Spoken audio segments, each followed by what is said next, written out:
Je vous souhaite la bienvenue.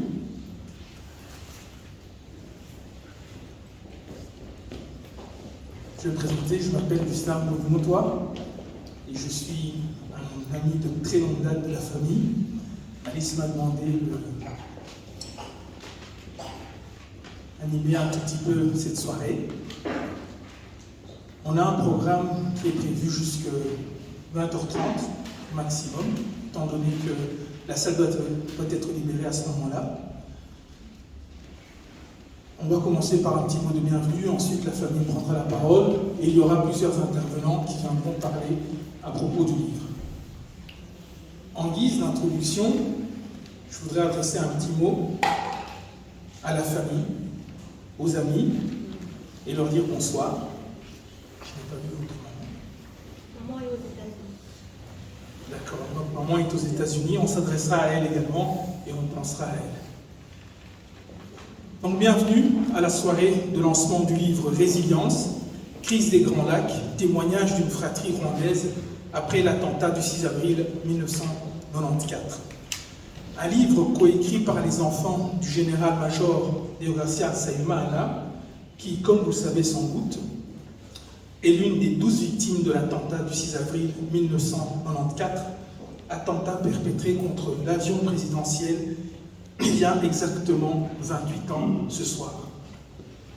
Ceux qui se sont intéressés à l'histoire du Rwanda de près ou de loin savent que c'est bien cet attentat qui a plongé le Rwanda dans l'horreur et que le destin de millions de Rwandais, pour ne pas dire de tous les Rwandais, a été réécrit en lettres de sang.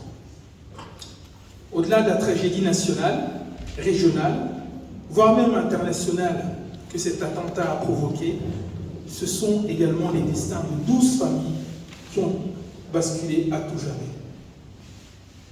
Ce soir, 28 ans plus tard, les enfants du général Deogracia Nsayimana, Maurice, Denise, Alice, Yvonne, Josiane et Fabrice, entourant leur chère maman, nous livrent enfin leur témoignage pour la postérité, en l'honneur de leur père, de sa carrière de militaire et d'une certaine façon de son sacrifice pour la patrie. Nous aurons donc l'occasion d'entendre plusieurs personnes nous parler de l'homme, du père, du mari, du général, aussi du chef d'état-major. Mais en guise d'introduction, je voudrais parler un tout petit peu du mot « résilience » que la fratrie Nsayimana a choisi pour intituler son livre. Le Larousse définit la résilience comme étant en psychologie, les psychologues m'excuseraient si je fais une erreur, l'aptitude d'un individu à se construire et à vivre de manière satisfaisante en dépit de circonstances traumatiques. La résilience est l'aptitude d'un individu à se reconstruire et à vivre de manière satisfaisante en dépit de circonstances traumatiques. Cette définition colle parfaitement à la fratrie Nsayimana, que j'ai la chance de connaître depuis plus de 30 ans et qui nourrit une amitié tout aussi longue avec ma propre fratrie. Denise, amie avec Maryse, Alice, amie avec moi-même, Josiane, amie avec Mugabe, ma petite sœur, et Fabrice, ami avec Romusa, mon petit frère. Et c'est uniquement parce que nos parents ont arrêté de faire des enfants au même moment, sinon la liste ne serait encore. Je suis donc bien placé pour attester de la résilience qui caractérise les frères et sœurs Nsayimana, ainsi que leur chère maman, depuis le Rwanda et en Belgique, tout au long de ces 28 dernières années. Leur père, parti beaucoup trop tôt et dans des circonstances tragiques, ne peut qu'être fier en voyant ses enfants et son épouse faire preuve d'autant de résilience, avec humilité et surtout avec empathie pour les autres. La tragédie nationale et régionale que nous avons tous vécue en 90 et surtout en 94 éclipse trop souvent les tragédies individuelles et familiales que des personnes ont vécues parfois en silence.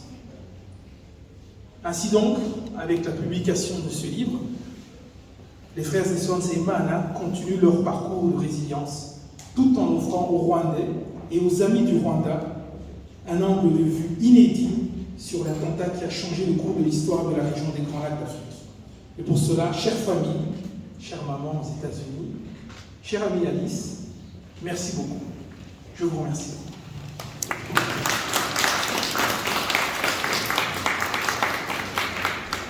Je vais donner la parole à Josiane. Bonsoir à tous. Je suis quelqu'un qui ne sait pas très bien parler en public. Néanmoins, je devais présenter mes frères et sœurs qui ne sont pas là, à savoir Maurice et Salima Anna, qui se trouvent aux États-Unis. Vous avez Yvonne qui n'a pas pu être là non plus, et Fabrice, tous les trois aux États-Unis.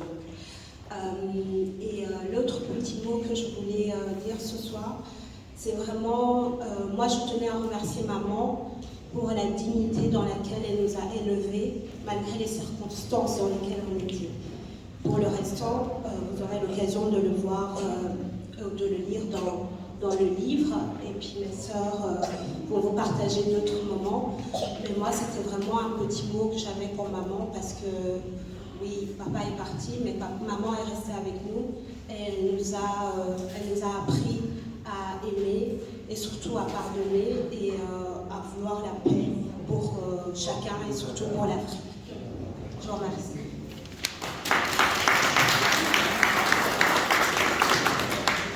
Bonsoir à tous, moi c'est Denise, je suis la deuxième de la famille Nsabimana.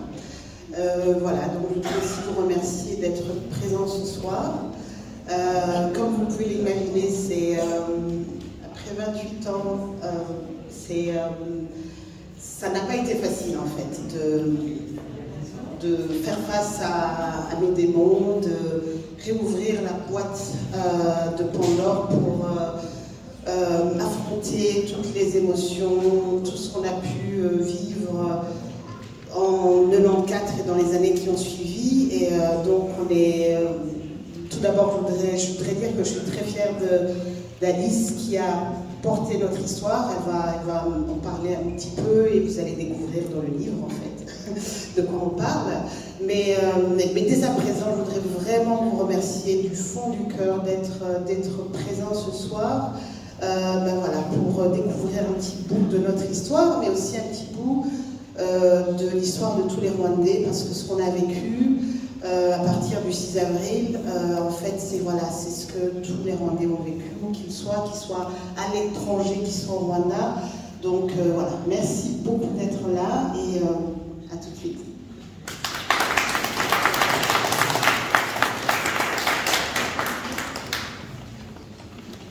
Bonsoir à tous. Voilà, je suis Alice Nsabimana. J'ai l'honneur d'être la troisième de la fratrie.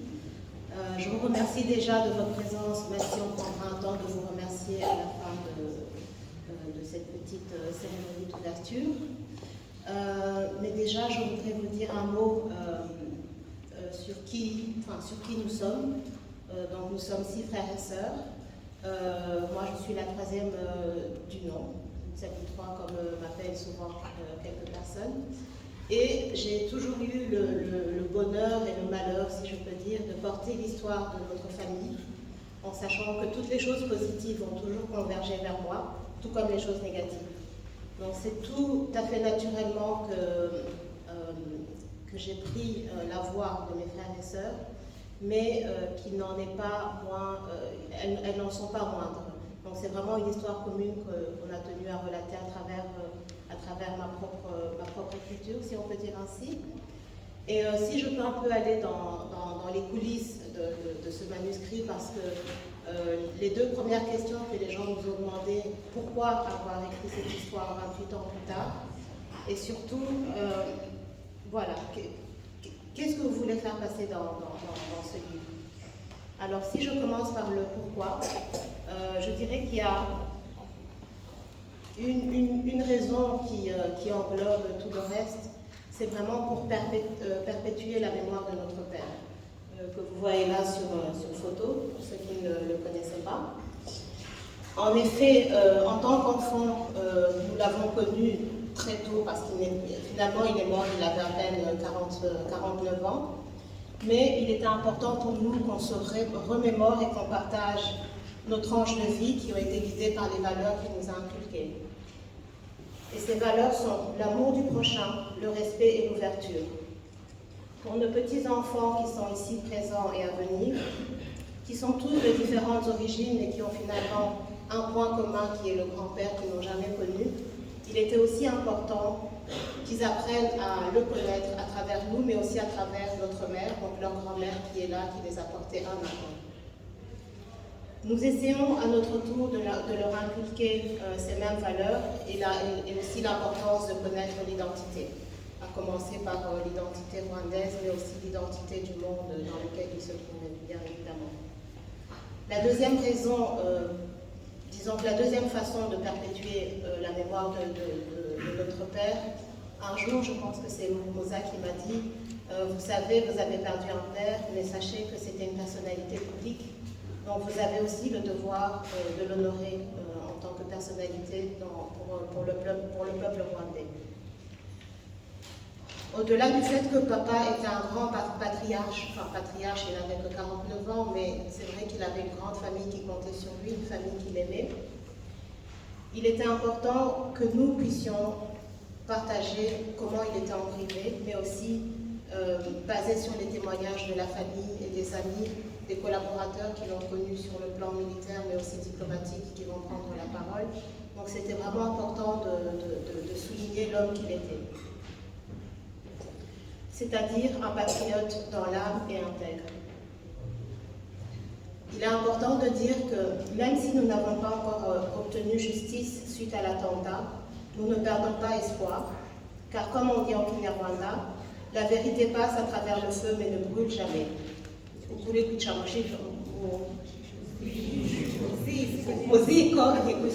Voilà, j'espère que j'ai bien interprété.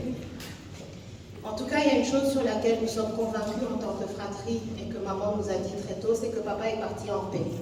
Il est parti après avoir accompli sa mission et tout ce qu'il pouvait faire pour lui et pour son pays. C'est cette même paix que nous avons souhaité avoir en tant qu'enfants et que nous avons aussi souhaité partager à nos compatriotes rwandais, mais aussi aux victimes indirectes de la tragédie qui a touché tous les Grands Lacs. Ensuite, la troisième raison pour laquelle nous avons écrit cette histoire, c'est pour notre reconstruction. Comme a dit Josiane, maman a été notre père, notre roc pendant toute cette période. Elle nous a portés un à un.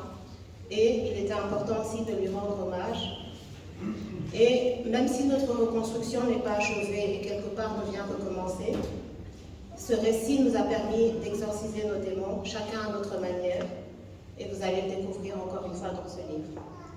Par rapport au temps, le temps est relatif.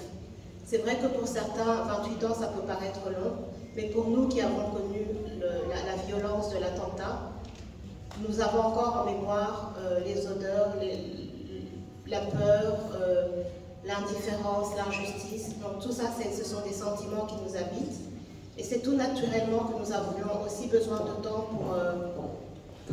pour faire la paix, pour faire la paix avec nous-mêmes avant de pouvoir partager nos histoires respectives. Alors, le 6 avril 1994 a marqué un point d'arrêt dans notre vie. Ça a été un moment où tout notre avenir a basculé, mais comme on dit, ce qui ne nous tue pas nous rend plus forts. Grâce au 6 avril et grâce aux difficultés que nous avons rencontrées, nous avons pu aussi nous reconstruire avec nos maris, nos enfants, et nous remercions nos pays d'accueil, les personnes qui nous ont accueillis et qui nous ont soutenus par leur amitié, par leur présence et par leur amour toutes ces 28 années. Si je peux dire un petit mot sur les coulisses. Donc, encore une fois, vous allez découvrir le tout en détail, mais pour moi, ça a commencé en 1994. Quand j'étais à Bukavu le mois de juin 1994, donc 2 mois après l'attentat, je me suis promis qu'un jour, quand j'aurais fait la paix avec moi-même, avec l'histoire du Rwanda, je devrais coucher tout cela par écrit. Donc c'est vraiment une façon de me libérer de ces démons. J'ai commencé à écrire, j'y ai mis, je pense avoir écrit une 20aine de pages, et puis j'ai laissé dormir le projet. Quelques années après, j'en ai parlé avec mes frères et sœurs. Fabrice, qui est notre motivateur, nous a dit qu'il fallait absolument qu'on partage notre histoire commune, et on s'est rendu compte que chacun, à son côté, nourrissait l'envie de le faire. C'est ainsi qu'on s'est dit, on va le faire. Ça a été difficile dans le sens où, pour certains, c'était facile de se livrer à cœur ouvert, mais pour d'autres, comme Denise, Maurice, j'ai vraiment eu l'honneur et le désespoir. Donc c'est vraiment passé à travers des rires, des larmes, parce qu'ils se sont livrés à cœur ouvert sur des événements que je ne savais pas, sur les traumatismes qu'ils avaient endurés. Donc voilà, ça s'est fait par entretien, ça a été vraiment de longues nuits où on a passé à discuter les uns et les autres pour pouvoir enfin voir ce livre achevé. Et c'est aussi grâce à vous et grâce à votre soutien et vos encouragements. Mon mari aussi, il a dû supporter des nuits où j'étais super tendue, donc merci Bonnie aussi. Et voilà, soyez vraiment tous remerciés pour votre soutien. Donc merci Bonnie, merci Alex, je prendrai un mot pour toi à la fin. Et merci à notre maman qui n'est pas là. Et encore merci à vous tous. On va passer la parole aux intervenants, mais je laisse Prisca prendre le soin de les présenter.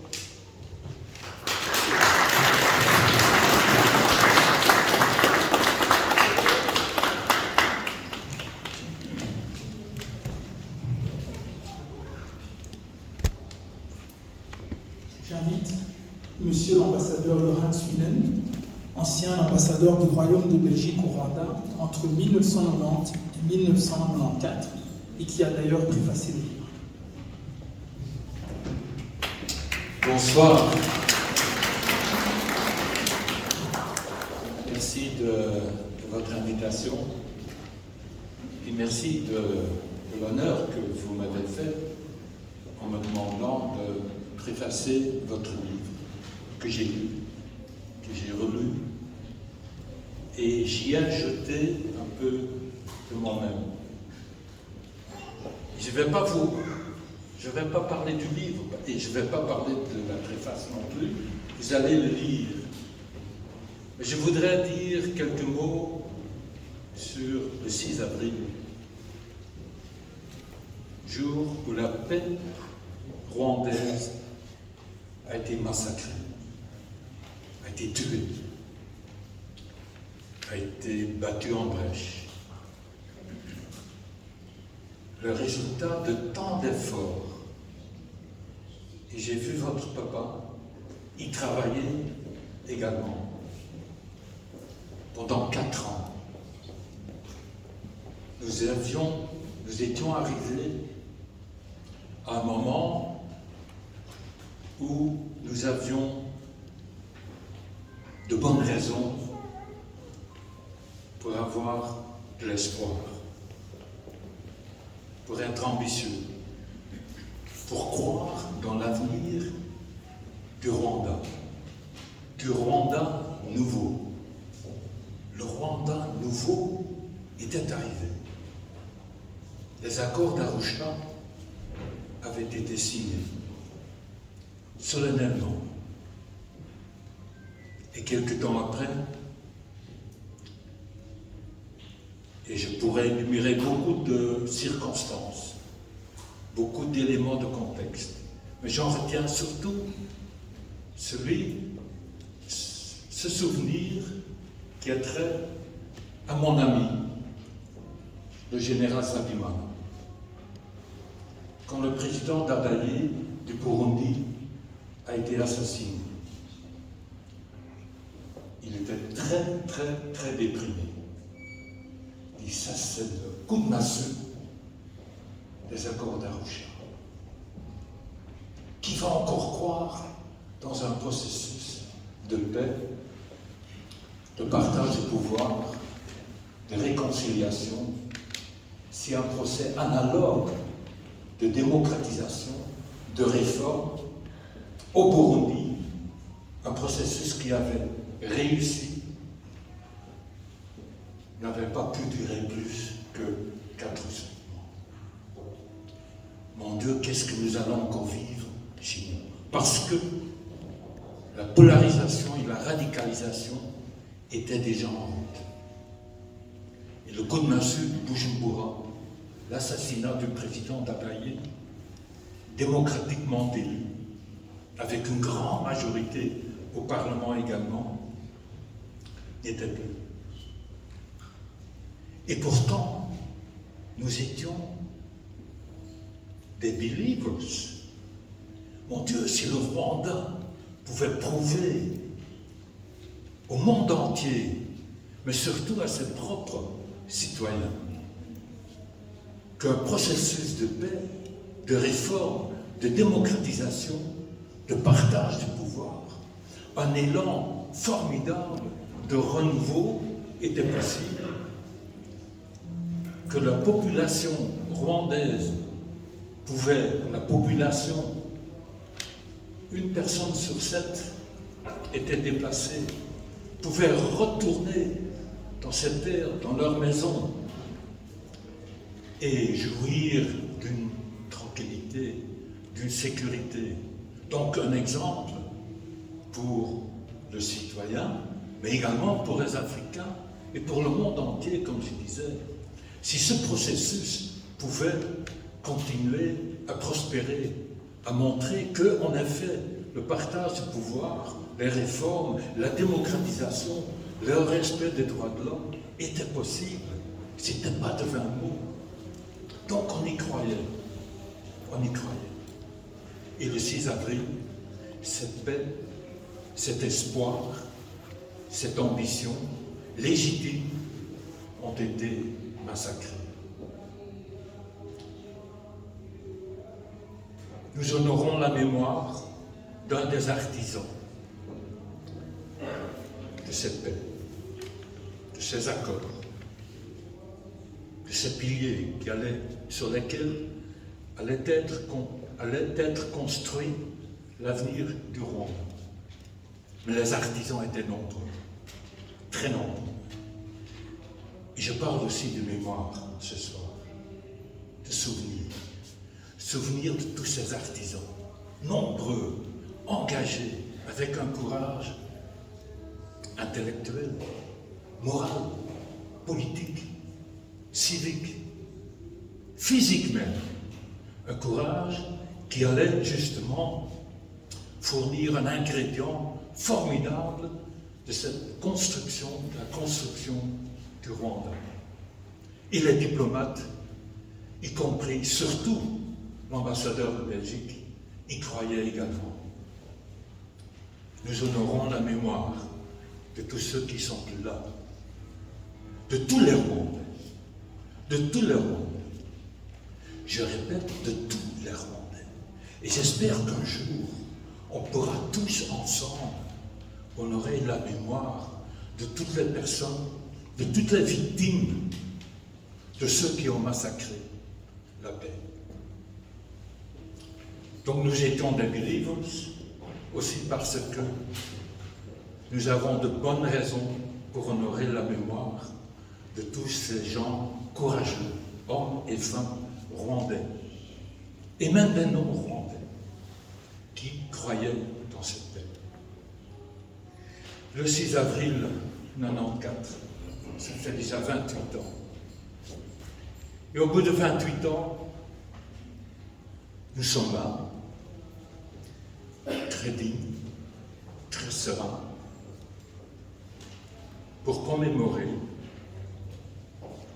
bien sûr le général-major Sabimana, mais tous les autres dont je parlais, que j'évoquais. Mais aussi pour nous convaincre à nouveau que nous devons continuer le combat pour trouver, pour découvrir la vérité. C'est un combat qui se poursuit. Et je voudrais encourager tout le monde à contribuer à la recherche de la vérité. Parce que malheureusement, et ceux qui me connaissent ne seront pas surpris que je peux m'empêcher d'y revenir, de le répéter. L'histoire du Rwanda doit être racontée, doit être contée dans toute sa vérité. Et nous restons toujours avec beaucoup de questions. Je n'accuse personne ce soir, mais j'avoue que moi-même, avec vous, je partage vos soucis. Quand est-ce que nous pouvons parler sereinement, librement du passé du Rwanda? Et vous me direz, mais pourquoi remémorer tout cela? Pour parler de justice et de développement. du Rwanda, je crois que nous avons tous droit à la vérité, que nous devons rechercher, continuer à chercher en toute sérénité, pas avec des histoires simplistes ou des simplifications, même de simplisme, sans propagande, mais en sérénité, vraiment voués à la vérité qui sera l'ingrédient principal pour le développement du Rwanda. Le Rwanda que nous chérissons, qui nous est très cher, à nous les Belges également. Et je parle en tant qu'ancien ambassadeur au Rwanda. Le Rwanda reste et est un pays ami. Cultivons cette amitié. Et je remercie Alice d'avoir porté votre témoignage, qui doit lui aussi être une inspiration pour continuer à chercher la vérité et à construire ensemble, aussi avec les Belges, l'avenir du Rwanda. Merci beaucoup et bonne chance pour toute la famille, pour votre maman et bien sûr pour nous tous. À bientôt.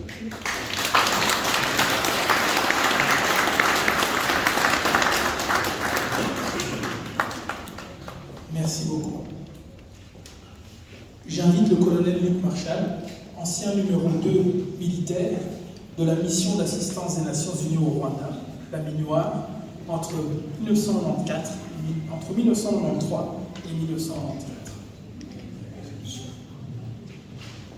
Chers familles, mesdames, messieurs, bon, je suis ici aussi pour témoigner et je remercie la famille d'avoir pensé à moi et je considère ma présence ici comme un devoir moral, précisément de témoigner de l'expérience qui fut la mienne avec le général Nsabimana.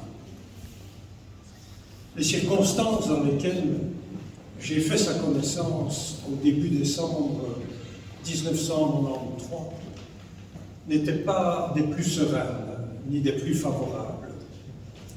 Tout d'abord, suite aux incursions armées répétitives et de plus en plus invasives du Front patriotique rwandais, eh bien, le Rwanda était confronté à une situation de guerre, avec pour conséquence que les forces armées rwandaises, qui n'étaient composées à l'époque que de 6 000 militaires et 2 000 gendarmes, ont vu leurs effectifs croître de manière exponentielle, avec toutes les conséquences que l'on peut imaginer sur le plan budgétaire, logistique, infrastructure, instruction et entraînement. En outre, la Belgique à l'époque n'avait pas forcément bonne presse. Le Rwanda n'oubliait pas qu'en 1990, lors de la première attaque du Front patriotique rwandais, bien, la Belgique n'était pas venue directement au secours du Rwanda. Le Rwanda n'avait pas oublié non plus que la Belgique n'avait pas livré les munitions qui avaient été payées et dont le pays avait un grand besoin, vu la situation. Ces deux points constituaient une réelle pierre d'achoppement entre nos deux pays. Finalement, certains effets directs de l'état de guerre étaient on ne peut plus interpellants. Et je vais en citer deux, parmi d'autres, qui personnellement m'ont plus qu'interpellé dès mon arrivée à Kigali, donc début décembre 1993. Le premier, c'était la présence de dizaines de milliers, et pour être correct, il faut parler de centaines de milliers de réfugiés qui s'entassaient dans des camps de fortune installés sur les différentes collines à la périphérie de la capitale. Ces réfugiés, parce que c'est la réalité, avaient été chassés de leurs terres par le Front patriotique rwandais. Le deuxième élément qui m'a frappé dès mon arrivée, c'est que j'ai trouvé une ville, Kigali en l'occurrence, qui était littéralement en état de siège, avec une présence massive de militaires et de gendarmes dans les différents quartiers de la capitale. Voilà de façon très générale la situation qui prévalait au moment de l'entrée en service, entre guillemets, de la MINUA, donc la mission des Nations Unies pour l'assistance au Rwanda. Mission qui allait entamer ce qui devait être un processus de paix, devant permettre aux Rwandais de se réconcilier et de bâtir ensemble un nouvel avenir commun. Pour être bref, la mission générale de la MINUA était de créer un climat propice à la mise en place d'institutions de transition et d'aider les partis en présence, c'est-à-dire le Front patriotique rwandais d'une part et les forces gouvernementales rwandaises d'autre part, donc de guider ces deux partis sur un processus de paix qui devait durer 22 mois et se terminer par l'organisation d'élections dites libres, élections auxquelles étaient appelées à participer toutes les composantes politiques du pays. Dans le cadre de cette mission générale de la MINUA, mon rôle en tant que commandant du secteur Kigali était de diminuer cette omniprésence militaire dans la capitale que je viens d'aborder il y a quelques instants.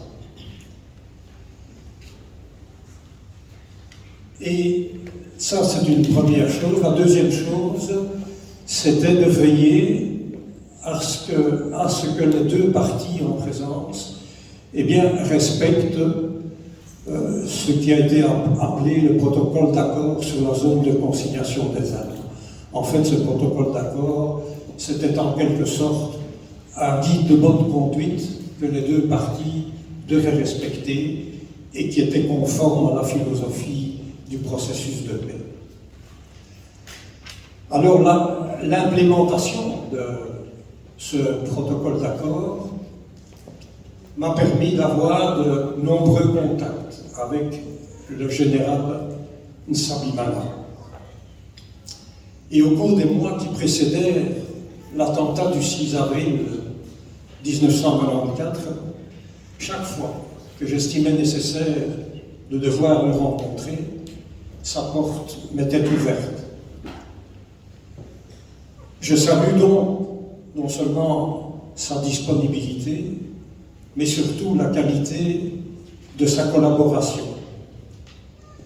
Au fil de nos rencontres, j'ai pu découvrir qui était réellement le général Nsabimana. C'était un homme lucide et courageux qui pouvait faire la différence entre l'intérêt général et les intérêts partisans hérités du passé. Malgré le contexte politico-militaire particulièrement difficile auquel il était confronté, son choix s'est porté pour un appui inconditionnel au processus de paix. Si tel n'avait pas été le cas, je n'aurais pas pu, personnellement, même pas m'en apercevoir, étant donné que mon boulot au Rwanda, c'était précisément de veiller à ce que les parties en présence se conforment bien à ce fameux protocole d'accord sur la zone de consignation des armes.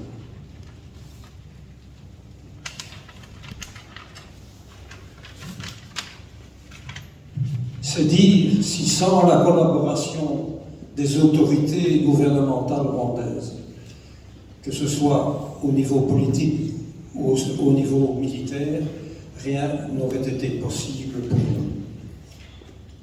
D'autre part, il n'est un secret pour personne que pas mal de problèmes se sont déroulés au début du déploiement du bataillon belge à Kigali. Plusieurs autorités gouvernementales en ont été victimes, dont le général Sabimana lui-même. Si la volonté des autorités rwandaises avait été à l'époque de s'aborder le processus de paix et l'action de la MINUAR, eh bien le prétexte était tout trouvé. Ces autorités n'auraient eu aucune difficulté à provoquer le renvoi du contingent belge de la MINUAR. D'ailleurs, le général Dallaire lui-même avait sérieusement envisagé cette opportunité. Mais,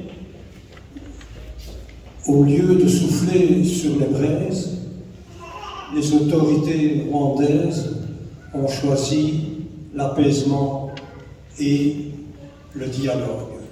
Au cours d'une réunion de conciliation qui s'est déroulée à la mi-février 1994, à la résidence du général Sabimana, précisément, en présence du président Habyarimana et du ministre de la Défense, côté rwandais, en présence de M. l'ambassadeur Swinen, du chef de la coopération technique militaire belge, du commandant du bataillon belge de la MINUAR et de moi-même pour la partie belge, eh bien, les autorités rwandaises ont délibérément choisi l'apaisement et le dialogue. Et à l'issue de cette réunion, les autorités présentes ont réitéré leur attachement au processus de paix et ont proposé des pistes concrètes de collaboration afin de renforcer l'action de la MINUAR en général et celle du bataillon belge en particulier. Et ces mesures proposées, ce n'étaient pas des paroles en l'air, je peux attester qu'elles ont été appliquées dans les semaines qui ont suivi cette réunion de concertation. Alors, parmi toutes les rencontres que j'ai eues avec le général Sabimana, celle du 30 mars 1994 reste et restera gravée dans ma mémoire. Ce jour-là, nous sommes 7 jours avant l'attentat. Au cours de la journée, j'avais effectué une série d'inspections dans les différentes positions qui étaient occupées par des éléments des forces armées rwandaises. Il faut savoir que par manque d'infrastructures, plusieurs unités étaient déployées sur le terrain et vivaient en permanence à l'extérieur.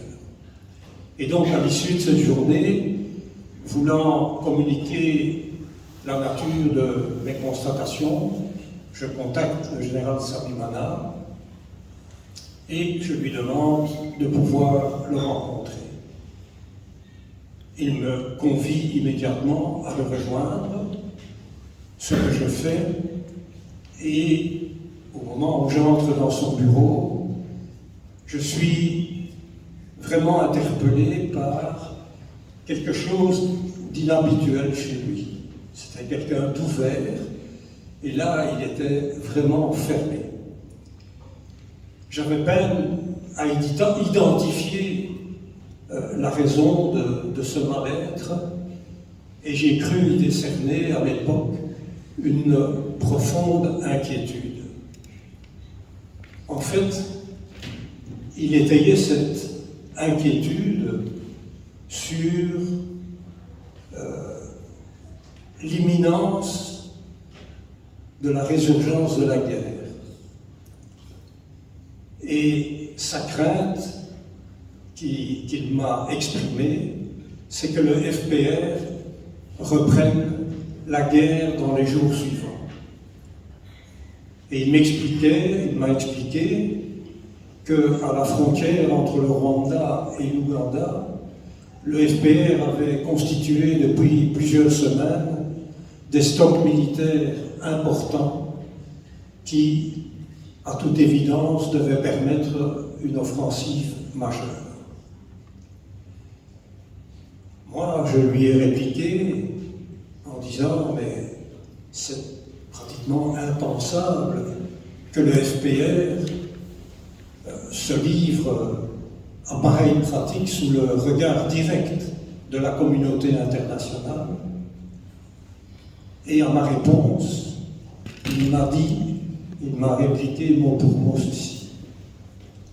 Le FPR n'a que faire de pareilles considérations.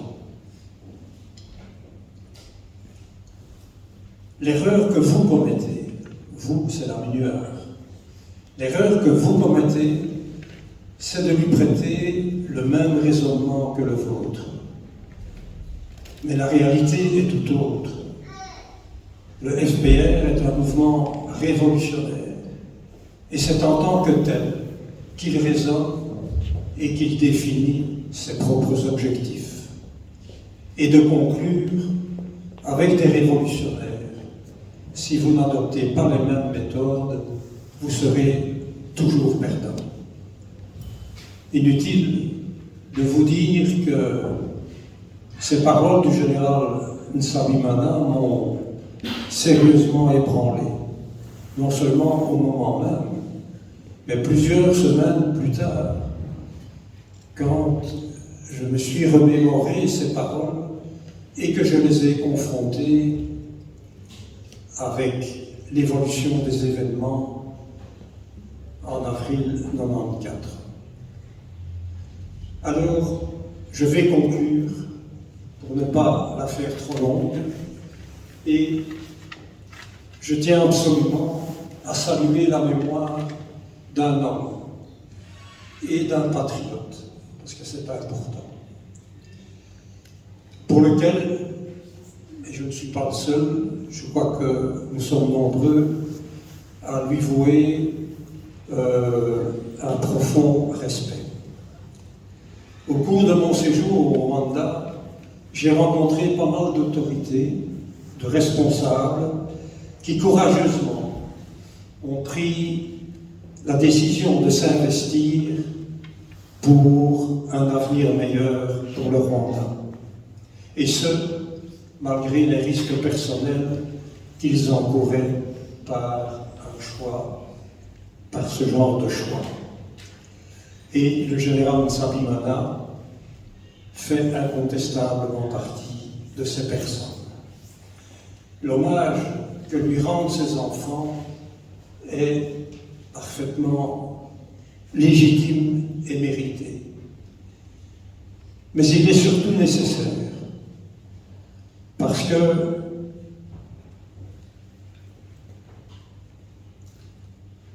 jusqu'à aujourd'hui, justice ne lui a toujours pas été rendue, ainsi qu'à ses compagnons d'infortune, qui, il y a 28 ans,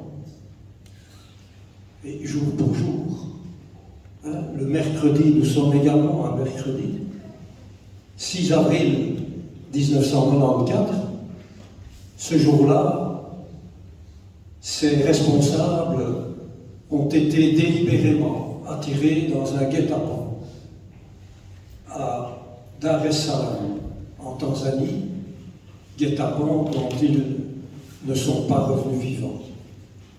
Alors,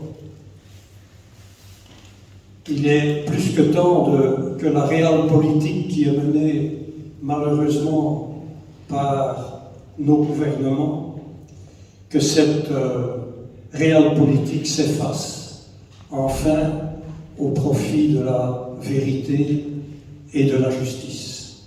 Car, comme le dit justement le docteur Denis Mukwege, lorsque vous essayez de sacrifier la justice sur l'autel de la paix, vous n'avez finalement ni paix ni justice.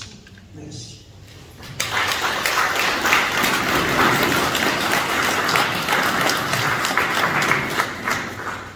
Merci beaucoup.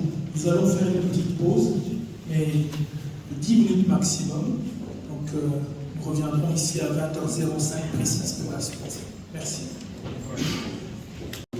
Donc, nous allons écouter un message de M. Charles Olana, qui est politologue et journaliste d'enquête. Il a écrit plusieurs ouvrages sur le Rwanda et la région des Grands Lacs d'Afrique, et notamment le tout dernier, précisément à propos de l'attentat du 6 avril 1994. Charles Olana n'a pas pu être présent, mais il a enregistré son message à l'attention de cette soirée. Bonjour et bonsoir. Je remercie la famille du général-major Deogracia Sabimana de me donner la possibilité de m'exprimer sur sa mémoire plutôt, parce que je ne pourrais pas m'exprimer sur sa vie puisque je ne l'ai pas connue, mais pour avoir travaillé pendant plus de 20 ans sur la crise et le conflit rwandais, j'ai eu à discuter avec ses collaborateurs, plusieurs de ses collaborateurs, et bien entendu des officiers français et belges comme le colonel Marchal et d'autres qui l'ont connu. Et il ressort de toutes ces réflexions et ces échanges que c'était un officier chevronné qui avait une vision très claire de la situation militaire que connaissait son pays dans les années 90. Et surtout, c'est quelqu'un qui a marqué beaucoup ses collaborateurs par sa clairvoyance, mais aussi par les efforts qu'il voulait, des efforts de stabilité qu'il a pu accomplir pour son pays, mais qu'il souhaitait également voir se prolonger après les accords de paix d'Arusha. Il me revient une confidence qui m'a été faite par le colonel Marchal, je crois qu'il aura lui-même l'occasion de détailler, c'est qu'il me disait que le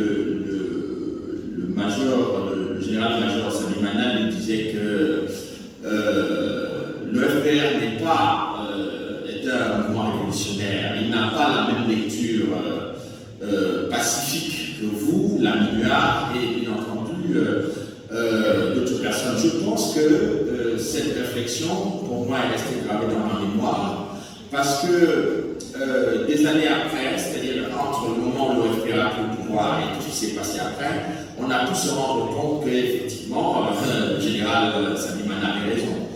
Mais c'est toujours facile au moment où les événements sont passés, de dire que quelqu'un avait raison, mais ça ne nous sert plus à rien, ça ne servait à rien au Rwandais de savoir qu'on avait raison.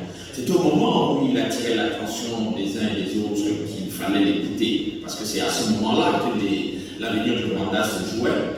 Et l'autre point qui me paraît important à souligner, c'est ce fameux voyage du 6 avril qu'il a accompli à Dar es Salaam avec le président.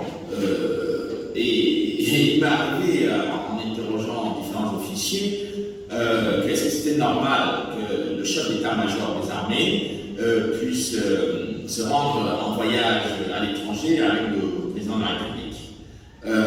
Tous les officiers que j'ai pu interroger ou avec lesquels j'ai pu discuter m'ont dit que c'était jamais vu dans l'histoire politique et militaire du Rwanda que le président voyage avec son chef d'état-major. C'était la première fois que c'était arrivé. Et le regret que j'ai dans cette affaire-là, c'est de constater que les enquêtes qui ont été faites jusqu'ici, je parle plus toutes les enquêtes, parce que j'ai eu le privilège de mettre mon nez dans les enquêtes judiciaires, que ce soit le dossier espagnol, rencontrer les enquêteurs du tribunal pénal international pour le Rwanda et rencontrer aussi les enquêteurs français. Le revenu de constater que les gens n'ont pas voulu aller au fond des choses. C'est-à-dire qu'il n'est pas normal que 27 ans après les faits, on ne puisse pas arrêter les gens qui ont commis cet acte de terrorisme, puisqu'il s'agit d'un acte de terrorisme, dans lequel quand même il y a eu le chef d'État en exercice assassiné, et que le chef d'état-major de l'armée rwandaise qui a péri dans cet événement ne puisse pas, avec sa famille, pouvoir avoir un minimum de consolation de voir la justice évoluer. Dans la justice espagnole, des pressions énormes ont été exercées pour que cette affaire ne prospère pas. La justice française, n'en parlons pas. Je connais très très bien tous les ressorts sur lesquels on a travaillé pour qu'on aboutisse à l'ordonnance de non-lieu que tout le monde avait connue, et les gens ont pensé effectivement que c'est fini, on ne peut plus parler de cette affaire parce que évidemment la justice française a abouti à un non-lieu, mais je veux dire, non seulement le non-lieu n'est pas la clôture définitive du dossier, il suffit qu'il y ait un élément nouveau pour que l'enquête reparte, mais ce qui est le plus important, et par rapport à la journée et au travail qui est en train d'être fait par la famille du général Sabimana, c'est de constater que ce n'est pas la justice qui fait l'histoire. Et la justice travaille sur les faits qui lui sont présentés, et si certains faits lui sont dissimulés ou ne sont pas examinés, il y a très peu de chances qu'on puisse avoir la vérité. Donc, le travail de vérité doit se poursuivre, et la famille du général Sabimana a bien fait de mettre sur la table cet ouvrage, ce livre qui permet non seulement de rompre le silence de la famille, de ce que cette famille a vécu, enduré pendant plus de 2 décennies, mais aussi de permettre aux gens de savoir que dans l'affaire du Rwanda, il y a beaucoup de victimes et qu'il n'y a pas une seule catégorie de victimes.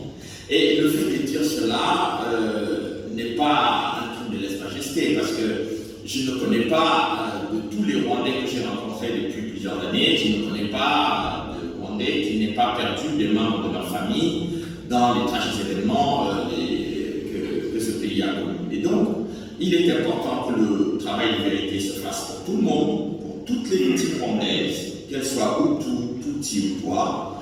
Il est aussi important que la clarté, la vérité et la justice passent sur l'attentat du 6 avril. Parce que si on ne veut pas comprendre quelles sont les personnes qui avaient intérêt à commettre cet acte criminel, si on ne veut pas savoir qui sont les instigateurs de cet acte, si on ne veut pas que les gens sachent pourquoi cet acte a été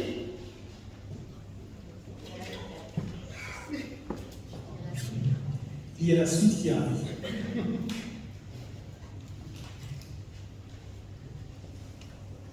Si on ne veut pas savoir pourquoi cet acte a été commis, ça signifie simplement qu'on ne veut pas que la paix revienne au Rwanda, que les Rwandais se réconcilient de façon sincère et objective, parce que, comme ça a été le cas en Afrique du Sud, tout le monde a coutume de citer l'exemple sud-africain de vérité et réconciliation, mais on oublie les termes dans lesquels le débat a eu lieu en Afrique du Sud. Il y a une vérité et réconciliation. Vous ne pouvez pas pousser les gens à la réconciliation en entretenant le mensonge et la confusion, ou sans vouloir absolument que la vérité se fasse, notamment sur les événements majeurs, comme cet attentat du 6 avril. Donc, pour moi, très modestement, en tant qu'observateur extérieur, qui n'est pas vécu dans ma chair la tragédie du Rwanda, mais que j'ai pu vivre à travers des amis rwandais, qu'ils soient Tutsi ou Hutu, comme on mon ami Guillaume Chaïdi, qui est actuellement effectivement incarcéré. Je ne vois pas beaucoup d'organisations internationales qui se battent pour défendre les victimes de la tragédie de 1994, se battent pour faire libérer Guillaume Chaïdi. Donc je considère que le travail qui est en train d'être fait par la famille du général Sadi Manek est un travail fondamental, un travail d'histoire, un travail de sociologie politique, mais une contribution aussi à la réflexion intellectuelle qui est tout à fait indispensable pour que les enfants qui étaient très jeunes au moment des événements en 1994 ou ceux qui sont nés après puissent comprendre qu'est-ce que leurs parents ont vécu et surtout qu'est-ce qu'ils attendent aujourd'hui des institutions judiciaires et aussi de la réflexion de tous les Rwandais, parce qu'il va falloir à un moment donné que les Rwandais sortent de cette logique infernale de conflit pour aller vers la paix, la réconciliation, pas celle qui est la paix qui est proclamée ou auto-proclamée par certains, mais une paix véritable qui passe par la justice pour tout le monde et par la vérité pour tous également. Donc, je vous souhaite une excellente soirée et surtout une très bonne continuation et beaucoup de courage à la famille du général.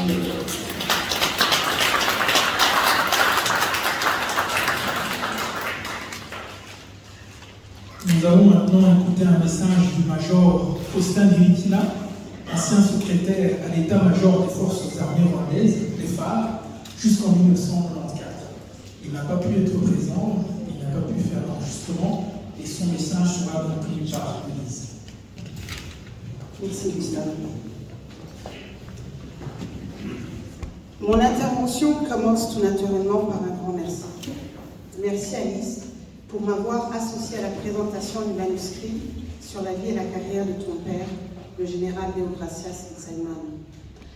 Bien entendu, j'aurais préféré pouvoir faire le déplacement afin d'être en ce moment à tes côtés pour mesurer le poids des mots prononcés à l'égard de ton bien-aimé papa. J'aurais aimé être avec tes invités pour entendre de vive voix les mots doux que tu adresses à ton héros, à toi, le héros de tes sœurs et de tes frères, le héros de ton manuscrit. Outre mon humble témoignage, être physiquement présent à cette présentation aurait été une occasion de rencontrer les membres de ta famille, des amis et des anciens collègues, et ensemble d'évoquer des souvenirs sur la vie de ce grand monsieur que je considère comme père, comme modèle de vie sociale, et qui, tout compte fait, a guidé les débuts et a marqué la fin des 17 ans de ma courte carrière militaire.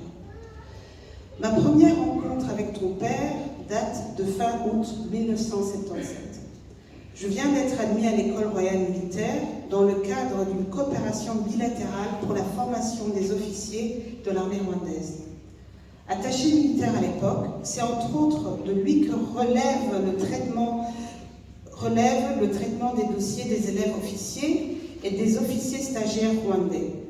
En particulier, il a à sa charge la gestion du programme École royale militaire qui a repris en 1975 après plusieurs années d'interruption.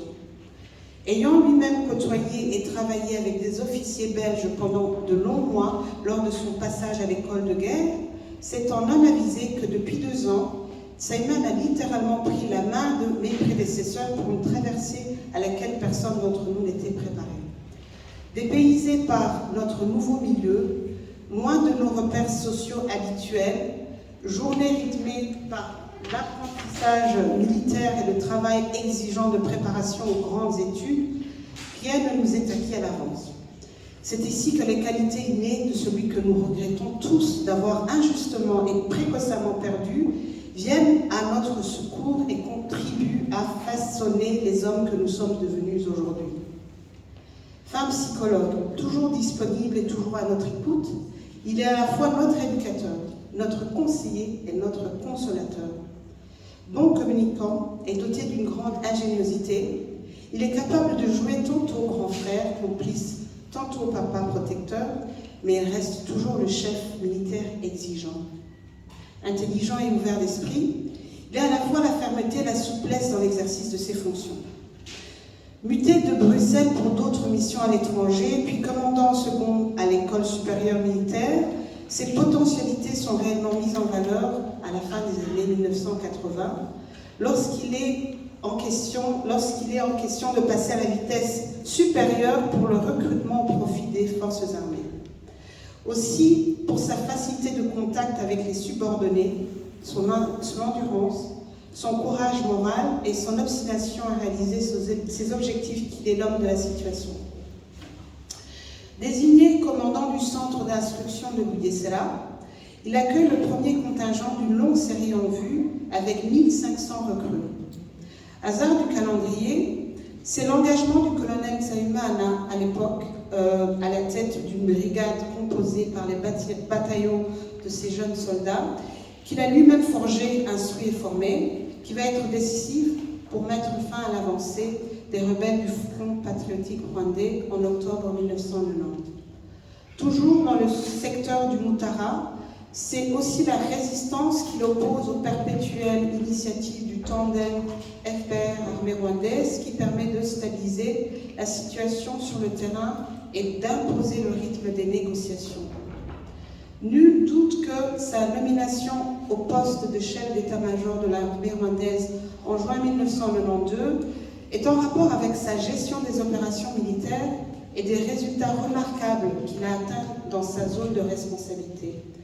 La tâche est à la hauteur de l'homme car il connaît la situation des hommes au front. A priori, il est la personne qu'il faut pour régler les problèmes récurrents qui se posent au sein des commandements de l'armée à différents niveaux. Chef militaire très proche des membres des forces armées rwandaises, il est aussi leur meilleur interprète auprès de la classe politique quand il s'agira d'exposer les difficultés rencontrées dans l'accomplissement de leur noble tâche.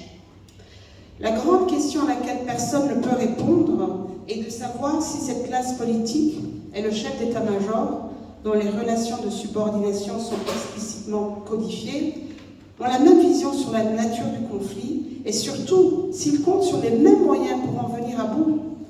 Partagent-ils la même motivation, la même logique, la même détermination et le même engagement pour ramener la paix dans le pays? Le mot paix, les conditions pour la rétablir et la sauvegarder, a-t-il la même signification pour les deux échelons supposés être condamnés à gagner ou à perdre ensemble?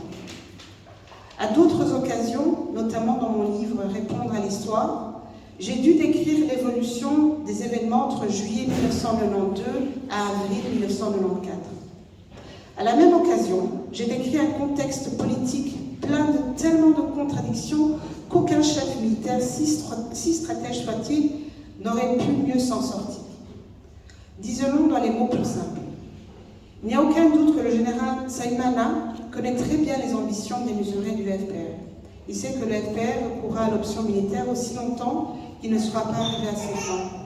La responsabilité d'un chef militaire étant d'être toujours à la hauteur pour pouvoir imposer sa volonté, il fait souvent appel à l'autorité politique qui, pour un pays en guerre sous d'autres cieux, devrait écouter attentivement.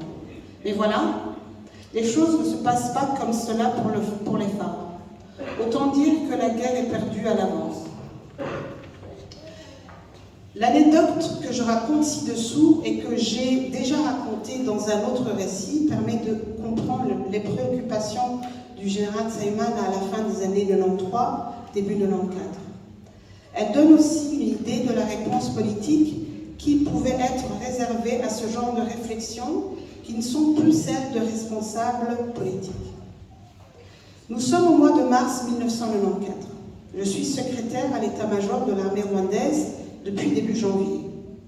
Le général Deogracias Nsaimana demande une audience au ministre des Finances pour discuter avec lui des possibilités d'acquisition des munitions dont les commandes, tout comme les recrutements, ont été gelés depuis le cessez-le-feu du 31 juillet 1992. Les phares sont, pour tout dire, en rupture de stock de munitions, toutes armes confondues. Le général est devant le bureau du ministre à l'heure du rendez-vous, mais n'entre pas directement car un grand commerçant de Kigali est encore à l'audience. Après quelques minutes d'attente au secrétariat du ministre, le chef d'état-major finit par obtenir son entretien. Quand il en sort, c'est un homme abattu qui rejoint son bureau à l'état-major. Le ministre lui a signifié que, dans la logique de l'accord de paix, il n'y a pas lieu d'envisager l'acquisition des munitions pour la seule partie gouvernementale. Et si l'acquisition de matériel de guerre devait être envisagée, il fallait attendre la fin du processus d'intégration des forces.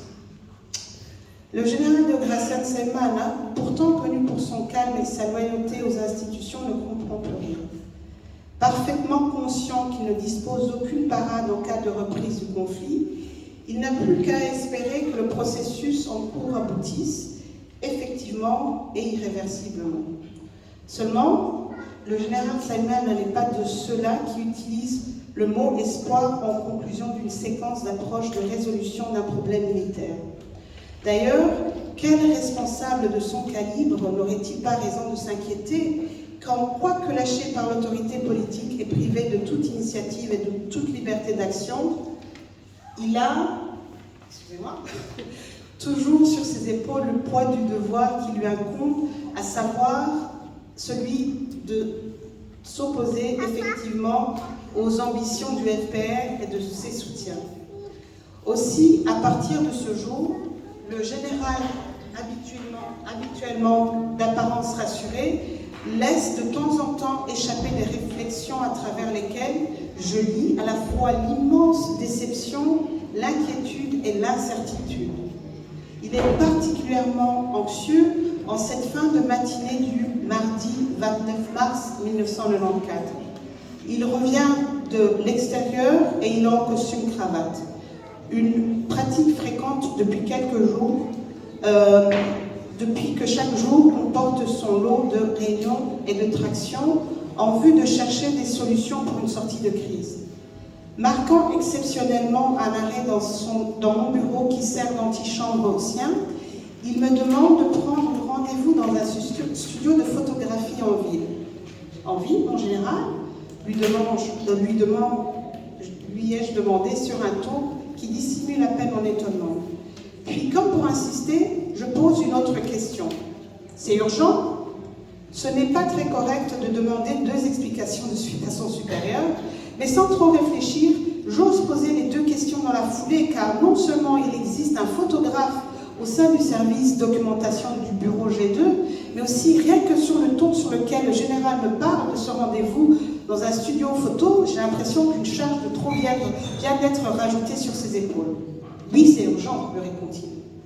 Puis, devenant inhabituellement prolixe, il me fait part de la contrariété qui le ronge depuis un moment. En effet, il aurait été informé cette même matinée qu'il fait partie d'une délégation devant participer à un sommet prévu en début de semaine pour les chefs d'État de la région. Poursuivant notre courte conversation, je finis par apprendre que c'est pour la première fois que le général va se rendre en mission à l'étranger depuis son retour en tant qu'attaché militaire en Libye. Ayant depuis lors remis son passeport diplomatique, c'est dans l'urgence qu'il est obligé d'en faire la commande en vue de ce voyage. C'est à la fois cette précipitation dans l'agenda et la situation politique et militaire qui prévaut à l'intérieur du pays qui le trouble. Il clôt notre entretien en marquant son accord pour un photographe de la maison, puis, dans ce qui ressemble à un soupir, il laisse échapper « Est-ce vraiment le moment de nous occuper du problème du Burundi alors que nous vivons une crise dont l'issue est tout aussi incertaine ?» Ah oui, la situation dans ce Burundi, plongée depuis 6 mois dans une guerre sans nom après l'assassinat du président Dadaye, est aussi un mauvais présage pour la suite des événements au Rwanda. Le général Nsabimana en sait probablement davantage, et l'histoire récente de nos 2 pays est là pour conforter ce pressentiment. 2 jours plus tard, une enveloppe posée sur son bureau avec des photos me fera comprendre que la séance photo avec les services G2 a bel et bien eu lieu. N'ayant pas reçu d'autres directives, je conclus également que le passeport a été commandé dans les délais et que je n'aurai pas à m'en préoccuper. De ce voyage, je ne m'en occuperai plus jusqu'au mardi 5 avril, le jour où le général m'apprend que le voyage est prévu pour le lendemain. Au sujet de son déplacement vers l'aéroport et de sa sécurité, il me répond qu'il serait pris en charge par les services de la garde présidentielle. Je comprends à demi-mot que ce serait la même chose pour son retour. Je ne le reverrai pas. Le général Saïman était un grand général, nous ne l'oublions jamais, Faustin Liekina.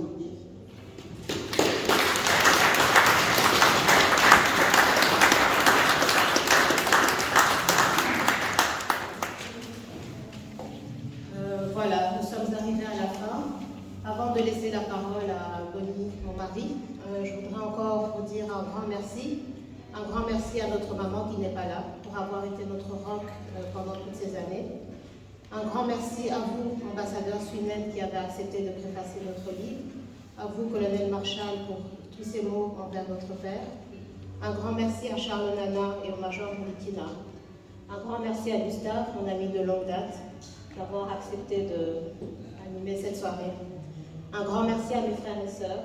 Ensemble, nous sommes plus forts. Un grand merci à Alex Dumba. Tu es notre artistique, notre photographe, caméraman artistique, familial. Merci beaucoup.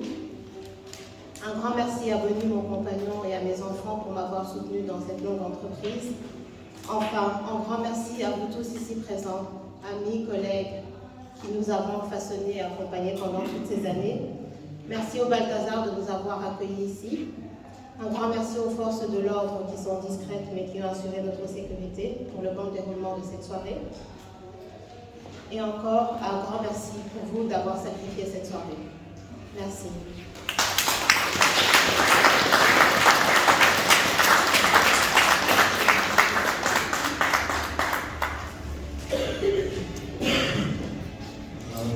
Bonsoir à tous. C'est vraiment un honneur et un privilège de devoir clôturer cette soirée. Cette soirée qui nous réunissait pour deux événements. Le premier événement étant la sortie du livre Résilience, et le deuxième événement étant la commémoration de l'attentat qui a vu partir le général Diogasa Salimana en 1994. C'est facile d'être appelé à dire le dernier mot. Ce dernier mot, ça sera simple. Donc, achetez le livre. Ceux qui n'ont pas encore acheté, faites-le. Hein. Je ne l'ai pas pris pour le lire, hein, pour ceux qui attendent à ce que je ouvre et que je commence à dévoiler son contenu. Ce n'était pas l'objectif. L'objectif, c'est de le présenter pour que vous ne vous trompez pas sur l'objet. Donc, merci encore d'être venus. Merci à tous d'être là aujourd'hui et d'avoir honoré la mémoire du général Salimana et d'avoir accompagné Alice, Josiane, Denise et les frères et sœurs qui ne sont pas là. Je voulais maintenant dire un mot, un merci spécial à Alice qui, à travers sa plume apaisée, au-delà des événements qui sont des événements tragiques, d'un passé lourd et un passé douloureux, sans que son récit ne soit empreint de haine, de vengeance. Hein, donc un récit, un appel, ce livre, c'est vraiment un hymne à la paix, un hymne à l'amour et un hymne à la fraternité. Donc je vous remercie énormément pour le soutien que vous lui apportez. Donc aujourd'hui, exactement à peu près à cette heure-ci, il y a 28 ans, l'avion, l'aéronef qui venait de Tanzanie, de Dar es Salaam, avec à son bord 2 chefs d'État africains, avait été foyé dans son élan. Donc, hormis les 2 chefs d'État africains, il y avait également leurs collaborateurs proches, donc les membres d'équipage, 7 de leurs collaborateurs proches et 3 membres d'équipage qui ont péri, hein, avions assassinés, avions abattus par des ennemis de la paix. Donc aujourd'hui, je voudrais qu'on prenne 1 minute de silence pour honorer la mémoire de toutes les victimes, ceux qui ont péri dans l'avion, des politiciens, toutes les personnes qui ont péri après cet événement qui a été le déclenchement du génocide au Rwanda. Donc 1 minute de silence à toutes les victimes rwandaises, à toutes les victimes burundaises, à toutes les victimes françaises, espagnoles, les forces, que leur âme repose en paix. Et je voudrais vraiment qu'on nous prenions cette minute pour honorer leur mémoire.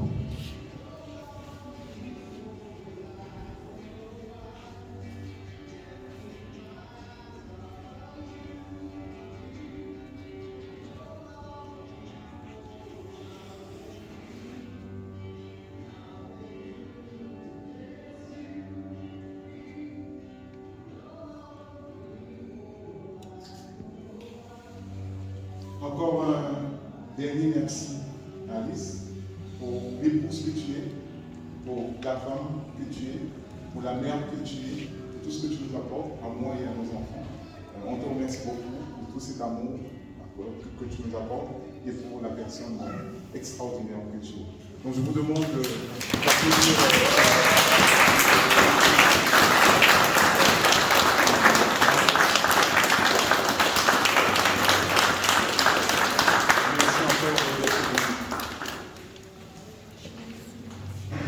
Vous êtes libre.